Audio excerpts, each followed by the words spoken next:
As India's Auto Expo wrapped up this week, manufacturers are geared up for an even stronger year ahead. But the journey to clocking in double-digit growth is fraught with speed bumps. At the auto show in New Delhi, India's automakers are revved up. Maruti-Suzuki betting on its first SUV ever. Hyundai jumping in with its own concept car. Then, here's Honda's newest and smallest SUV as well. According to Nomura, India's auto market will stay in top gear this year. It is expected to expand over 15%. That is miles ahead of the global growth rate of just over 3%.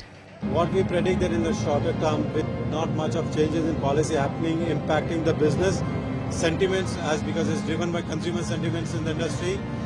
This year it should be in line with what most of the forecasters have predicted. So we are looking at a market growth of 8 to 10%, which is there in the short term.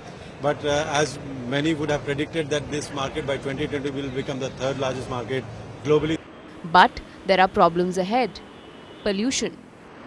A government clampdown on diesel vehicles might force automakers to rethink their strategy. With emission norms becoming tighter, all car manufacturers, all bike manufacturers have started looking at alternate hybrids and alternate power that are going to be now coming to the mobility of four-wheel and two-wheel drive. I do see strongly that by 2030 we would have between 90 and 95% hybrids and electric vehicles on the road with a very minimal representation of fossil fuel left anymore.